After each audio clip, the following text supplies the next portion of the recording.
Hi everyone, thanks for being here. My name's Julia and this is Really Free Book Club. If you haven't been here before, Really Free Book Club is my personal space to talk about leftist thinking, leading with compassion and empathy, and working to create a future that I and children of the future will want to live in. Those are the most important things to me, and I think about them constantly, so I thought, why not put them where other people can think about them too, and maybe we can work together to make that future happen, right? So today, I'm trying to get this done before the sun sets on me, so if you're watching on YouTube and the light changes in the next 40 minutes, sorry. I bought this like Carmex chapstick. It is really as good as everyone, likes to make it out to be. But the other day I took it out at school and I put it on, and one of the kids was like, I like your chapstick. So I don't know if she like knew what this brand is or anything, but I just thought that was funny. That was definitely a new compliment. Pretty much today I want to talk about two things. So I've really been thinking a lot about multilingualism, bilingualism, and also there's been a little bit of a trend in my sphere of the internet, at least, about building a personal curriculum for the new year. And I think I'm really interested in that idea because I am such a mood reader that I often find myself like I fail to read exactly what I actually want to read. I'm checking my recording. So like, for example, this year I read like 20 something books, which was less than I would have preferred. I mean, it's fine, like it's still, it's enough books, but I didn't really read, most of the things I read were not necessarily things that I went out of my way to read and chose really actively. Like I did choose them, but I wasn't necessarily excited to read them or like reading them with any certain purpose. So as I was looking through my list, like I just felt like I read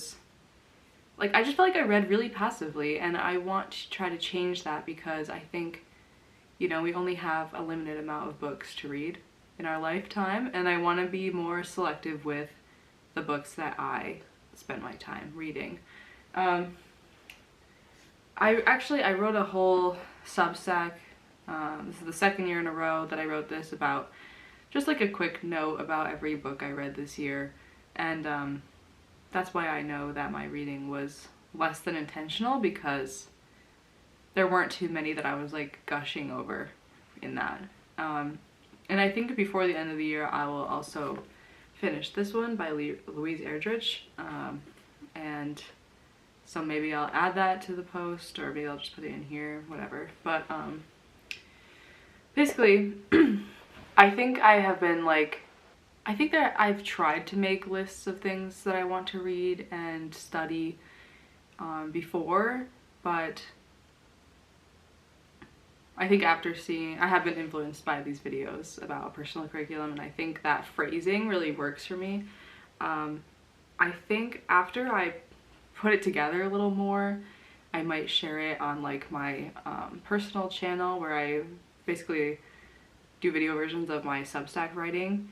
But here I just wanted to talk about like what it could look like, and why I think you should incorporate, why I want you to join me this year in reading from around the world more. Even if you are only reading in English, I said I was going to talk about multilingualism, and that it's kind of separate, but regardless, I'm going to share my goals for my personal curriculum, and then hopefully inspire you to do it along with me in a way. Before that, I want to talk about the concept of being bilingual, being multilingual, and like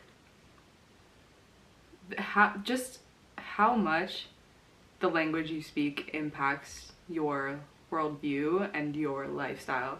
The other day I was at school and they've been having like Christmas festivities because it was the last week before the break, And the kids that I've worked with at the school so far are really incredible. I mean, I think all the kids are incredible, but I know that, you know, like, I haven't been working with kids who are more behaviorally challenged or anything like that.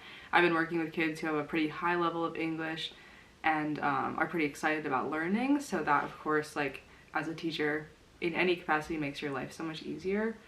And I forget what we were talking about exactly, but my teacher told one of my students to tell me how many languages she spoke. And she was like, I speak Russian and Ukrainian and French. And she was saying this in Spanish and German. And I work with her on learning English. So it's like, by the time she gets older, like, she is going to be fluent in English because she's already pretty good at it. And I've never been so jealous in my life, I think. Like, I was like, oh, like, I was like, you have no idea how cool it is. Like, what a fascinating experience. I wonder, like, I have the experience now of being an adult and having the level of Spanish that I have, right? It's not that I'll never say that I'm like fluent in Spanish. I am good enough for the most part. I'm working basically on like my confidence speaking in Spanish, and there are certain, you know, there's areas of vocabulary that I lack because we didn't study them. So if I want to know about these specific words, like, that is an area of study I'll have to take on my own. But I think it is possible, right? And it is enough, I know it well enough to the point where, like, sometimes I will have thoughts in Spanish, or like when I listen to a song, I'm not like closed out of the song. Like, I generally like understand the meaning of it. Is it perfect? No. But, you know, like, it is a higher level than, to me, there are a few levels to learning languages, and the first level is transcription, where you basically you're basically assigning the second language or whatever. It's basically a code that you read in your first language. So, like, when you first learn Spanish as an English speaker, right, you are learning like the most literal versions of translations, and you are connecting them in your brain to the concept that you have of these things in English. And then when you are taking a test or something like that, you are translating it in your brain, and you're regurgitating the Spanish words as they relate to the way you think in English. 1 second, I gotta change my camera battery. Anyway, so what I was saying is that level 1 is direct translation, I'm saying like I think transliteration is the word I'm looking for. No, it's not, because that is, okay. I'm essentially talking about just like one-to-one transcription, but you're still thinking in your native language. I think level 2 is when you start to be able to use the phrases and think of words or phrases in their intended meaning, like in the original language. So it's not that there's like 3 levels to this. Like level 3, right, is like thinking in this language, and it comes as an instinct. It's a lot easier to produce whatever you're looking to produce. But I think it's on this spectrum of like going from transcoding from your original language to drawing and production from the other language. And in the middle, you have to like transition from translating in your brain to using these muscles and having these things as an instinct, so that every time, like now, it used to be, right, like in high school, my teacher would say a sentence to me in Spanish, and I'm thinking about it, and I'm thinking in English, and then I'm translating to Spanish, and then I'm saying it, right? But now there are times when I'm at school and the kids will have a question for me, and they'll say it in Spanish, and I just answer like, yeah, I will, or yes, you can do that, right? Like I felt the meaning of the question, and even though my instinct was answering in English most of the time, the essence of the question they asked me, it didn't go through the translation of English and back out into Spanish. Like, I heard it in Spanish and I just answered in English, and that I think is like the instinct that you are trying to get to when you are, I mean, what you're trying to get to is accept it in the original language and respond in the same language. The way that when people speak to me in English, I'm not sitting there thinking about every single meaning of every single word and thinking about what I'm going to say back to them. And so I think I'm somewhere in the middle where it's like when the input I'm receiving, my brain accepts, and then the output is the path of least resistance, which right now is still English. And I think part of this is that I speak English every day in my apartment because I live with someone who's from America also, and like that rewiring of your brain requires like a lot of time and comprehensible input and like drilling of, that's how kids learn to speak, it's how they learn to read, it's how they learn to like be literate beyond the point of talking. And so I think I'm constantly thinking about like where I am on this spectrum of bilingualism, and when I speak to the kids, like oh, there's another example is like the other day when we were doing the Christmas activities, we weren't in English class, so I was like, I'm gonna speak to them in Spanish, and there was one girl who I got to connect with because I said something to her. I was like, just like, hey, how's it going? And she looked at me and she was like, wait, you understand Spanish? I was like, yeah. And she was like, I didn't know that the whole time. Like, I just thought you only spoke English. And I was like, no, like, I just use it in class with you because I'm supposed to. And then we were like chatting after that, and she was like, I had no idea. And it makes sense because I felt like she was very shy to speak to me. Like, she was very intimidated by having to speak English. But when I was able to be like, no, you can speak in Spanish, like, she really opened up.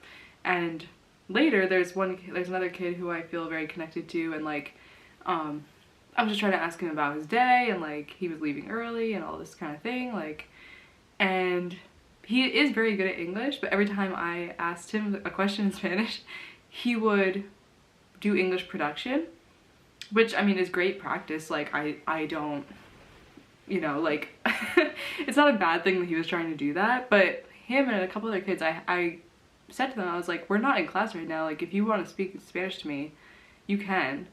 But I don't even know if they realized that I was speaking to them in Spanish because they're so used to me speaking to them in English that their instinct was to answer me in English even though it was hard, right? Like I don't know, I think it was so fascinating. So anyways, the point is to say that like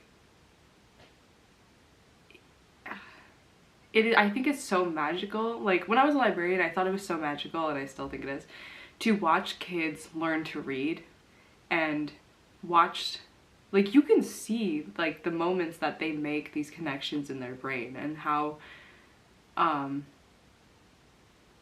like when you watch a child like move through a sentence, it like it's just, I don't know what else to say besides like, to me it's like the most magical thing ever. And you watch, like you can see the incremental changes happening.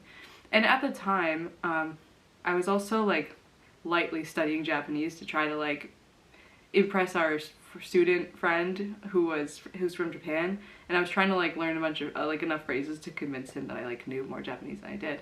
But I was learning the hiragana, and it really revealed to me, I think, a lot about literacy and reading, to try and do about the process, to try and learn a language that does not use the same alphabet.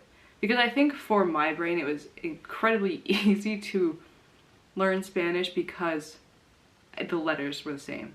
And like in Spanish we have a lot of cognates and phrases that are pretty one-to-one with English, but the reason that I personally can remember things is because I read them and I see them and I understand the thing I'm reading.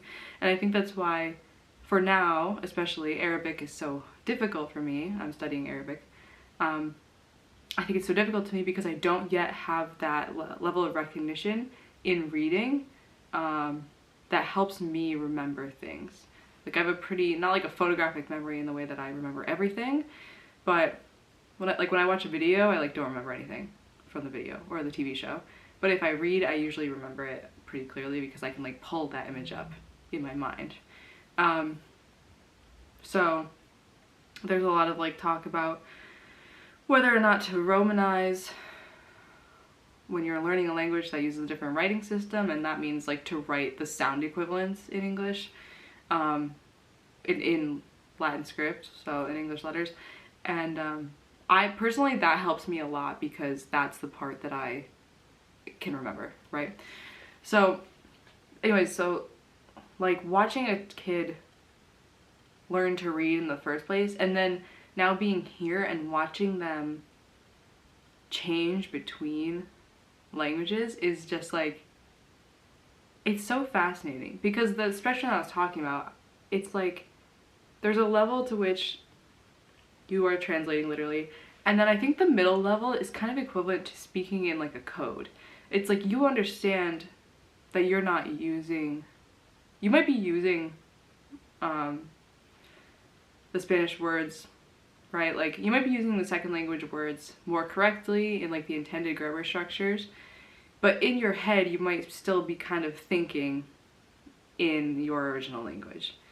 And this kind of code, like, I mean, code switching is like when I speak in Spanish, I feel like I'm talking in a code. Like I feel like both of us are talking in a code and we're understanding it in English. And I asked one of the English teachers that I work with, I was like, when you speak in English, do you feel like you're speaking in a code? Like, does it feel like, I don't even know. I guess that's the best way to put it, right? Like, I just feel like there's a secret level that we both know, but it's kind of like we're both speaking in Pig Latin or something. Like, and she was like, yeah, I do. And I think that's the middle part of it. There's like literal translation, there's like speaking in code where you are saying different things and you are expressing what you mean in the correct way, but you still have the, like, kind of the ghost of your native language in the background. And then there's like full fluency, which is instinct only. You're thinking in that language, you're feeling in that language. Like with the kids, that's the smallest possible level that I can think of. But I think living in Europe is like, I mean, there's a lot of things that like, you know about America when you live there, about the United States. It's in Spanish, I instinctively call the United States, and then did I say Spanish? In Spanish, I call it Los Estados Unidos, but like in English, I still call it America. So I don't know. That's another thing. There's something about, especially being a white, wealthy person from the United States, and the fact that like, I think like in a lot of cases, when it comes to like changing things in the world, like experience is so, or changing things in yourself, oh god, I'm butchering this, but stay with me. Like, experience can really be key because I, every day for my entire life, have taken for granted that I speak English natively, and the rest of the world essentially is trying to achieve that, and that to me is so, I guess I don't even know what to call that feeling, but I think I just am really cognizant of the fact that I like, I'm really feeling how default it is for me and how not default it is for others, and like how much that impacts both of our lives, like interpersonally but also like globally, right? And how I mean, even when I go places and I'm speaking in Spanish and they're like, oh, do you want to speak in English? I'm like, you know, I'm like, we don't have to do that. Right? That's a very and the selfish motivation is that I want to practice my Spanish, but there is a level to it where I feel like, no, like I am willing to be the one to be at a disadvantage in this situation, right? And that's not to say that, I mean, most people are not at a disadvantage. They speak it, they've been learning their whole lives, so they're very good at it, but it is fascinating to me to think about that some people, like, it's like a goal that they strive for in life is to reach English fluency, and how English is like the global language. And for that to change, how much would have to change in the world. I mean, you walk around I walk around here and everything's in like several languages. Like everything I buy, the packaging is usually like Spanish, English, French. And like if I went to the north of Spain, I went to Bilbao, but it's like all of these regions, right? Like they have their own language. And so I went there and everything was in Basque, Spanish, and English third. Not so much French, even though France is very close. And like even just listening to people talk about traveling around Europe, because a lot of people in the program that I'm doing, they're here to travel, and like me too. But I have put off traveling till the end of the program in order to like save money and not be so reliant on the Friday to Monday time frame, and like I would just be exhausted. Like there's a lot of reasons, but there also like is a part of me that wants to be able to speak at least some of another common language when I go somewhere. And so I think that's like a primary motivation for me behind my language studies, that I think it would be really cool to, when I go to most places on the planet, be able to speak with that person, even if it's also their second language, like, or third or fourth, whatever, to speak in a language outside of English and not assume that anyone I interact with will speak English or will feel the need to. I hope I closed my thought there. But the reason I've been thinking about this so much, besides moving to Spain and watching people switch between 4 languages, which is so cool, is that I started studying Arabic. And I say studying, I am studying it, but like not at like a university pace. Like I took Intro to Modern Standard Arabic this fall, and I just had my final, so I've officially completed 1 semester worth of Arabic, right?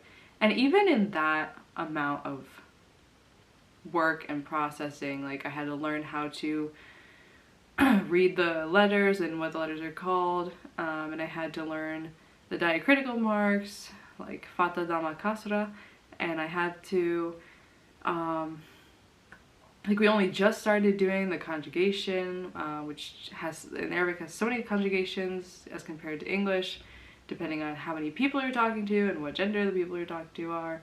Also just the general phrasing and grammar, like there's so many different grammars in the world.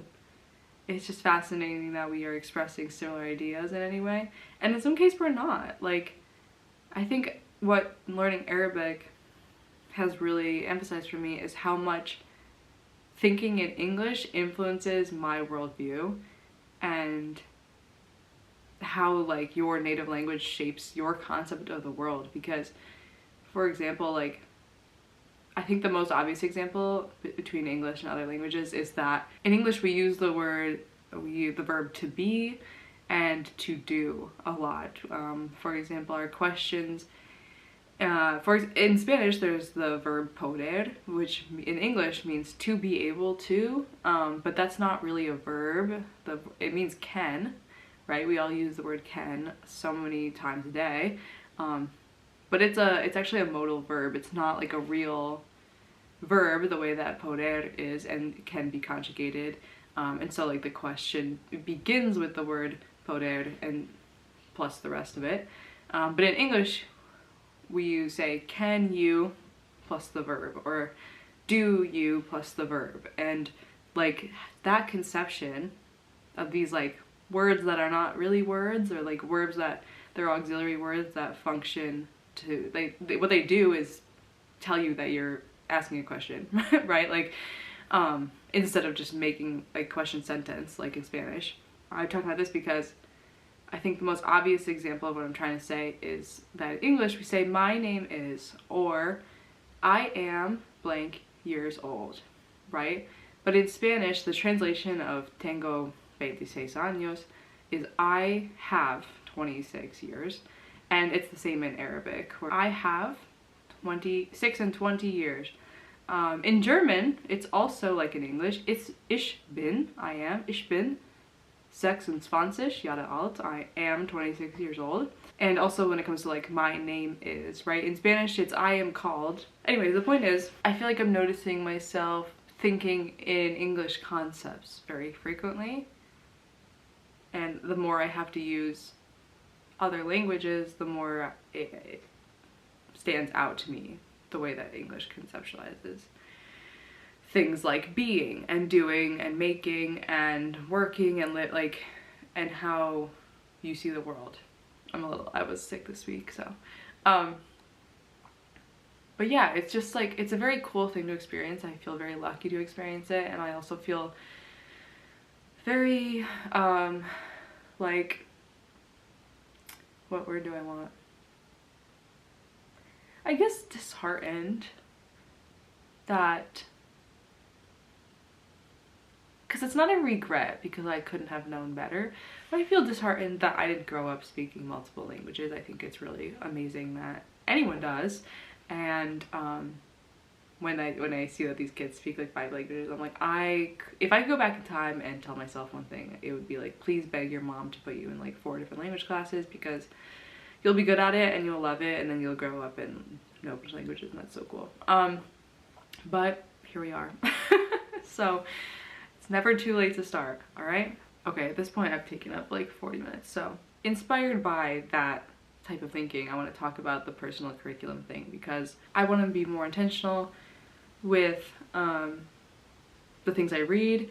I want to have more empirical sources for the thoughts that I have and the beliefs that I have. I am a good pattern rememberer, so that means I'm not a good facts and numbers rememberer. So I might remember the general idea of something, but if you ask me to like cite a source, I could go find the sources I was thinking of. But some people are so good at being like, oh, in the year 1974, this happened. Well, that's not me, and that's never gonna be me. And that's why writing is so important to me, because I have to go get the things that I have internalized and justify them. And that's not like a natural instinct that I have.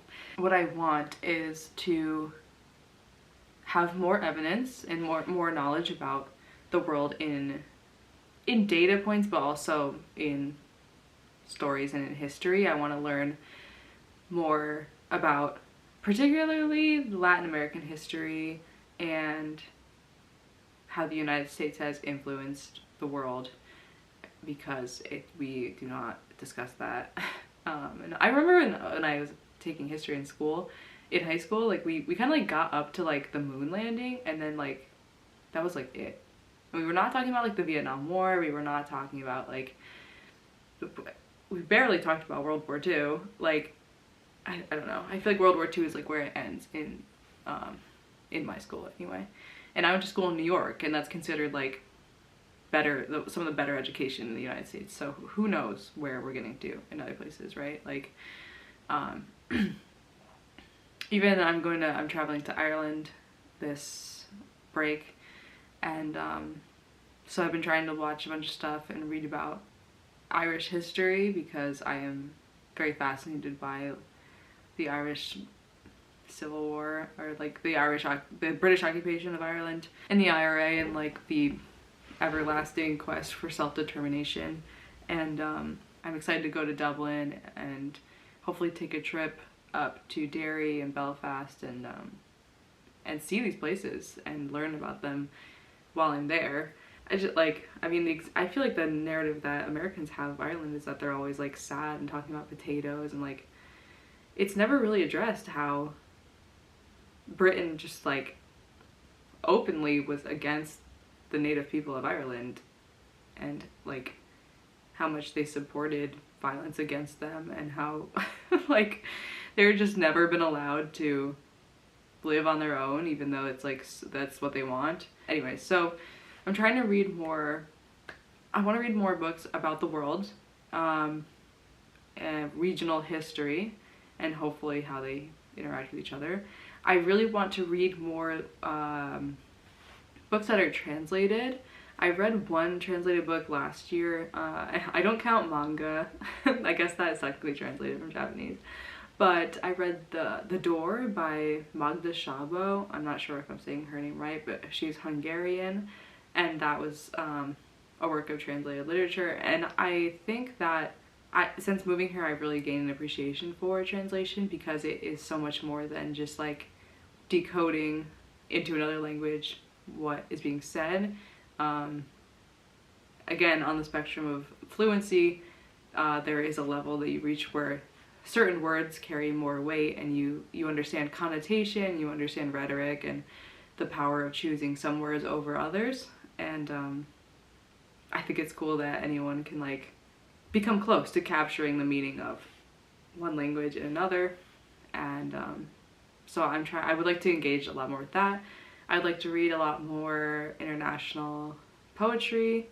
When it comes to fiction, it's very important to me that I read fiction by non-white authors, because I am truly sick of the standard Western fiction format of like good versus evil and like the hero's journey and like books that, you know, every story needs a happy resolution, things like that. Ideally, I want to read one book a month in Spanish, even if it is like a children's book. Maybe that's where my reading level is at. I'm not trying to like read the way I was in college, where I'm like intensively studying and doing whatever. I will be happy with even short books in Spanish, just for the muscle memory of reading in that and trying to read without translating in my brain to English. I also want to make myself a personal curriculum surrounding the music that I listen to, because the music that I listen to, like, I love it, but it's kind of trash. Like, not all of it, but some of it. For example, I think I have YouTube Music. I don't have Spotify, and you shouldn't either if you are considering changing. It's pretty nice to not watch any ads on YouTube ever. But this year, my top 5 songs and my top album were from Bad Bunny's latest album, Debí Tirar Unas Fotos, and I think that was representative somewhat of what I listened to this year. Besides that, I basically listened to Laura's latest album. I have the shirt that I'm wearing is from her tour, her ultrasound tour, and like towards the fall, I started listening to Lil Uzi Vert again. I love him so much. I used to listen to him a lot in college when I'd be writing essays. I think it's very melodic and it's very easy to listen to.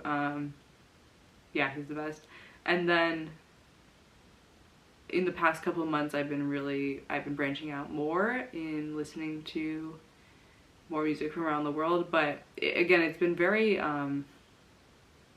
it's in a small amount, because I am relying on the algorithm to provide me more non-English language music that I'm interested in, which I feel like I'm kind of picky with that. It's not that I need to like understand it to like it, but there are just certain styles that I am going to choose to listen to over others. And so I think I would also like to intentionally listen to like a certain amount of new music every month, whether it's like, or even 10 new albums in English, whatever. I used to listen to and discover a good amount of music, and I don't anymore. I think I'm coming back around, but I would like to be more selective and intentional with what I listen to. And I think that can go in your curriculum as well if you really want to. I always convince myself it's going to be hard to talk for an hour, but I love to talk, so. Yeah, I think I'm going to spend some time working on my personal curriculum. I think I've done it for the month of January, and I've set out like a vague plan. I want to leave myself some space, because like I said, I am a mood reader.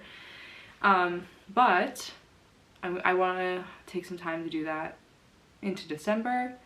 And I will post that on my newsletter. It is juliagraphic.substack.com. Maybe it's National Julia Graphic. I'll put it right here, and I'll put the link in the description. And I have like a personal channel that I post more about like my language learning journey, and I'm trying to do video versions, like I said, of the essays that I put in my newsletter. So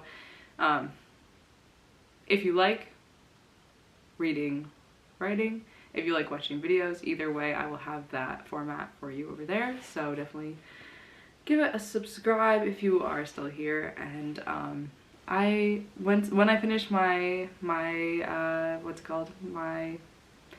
curriculum, I'll post it there and talk about it there.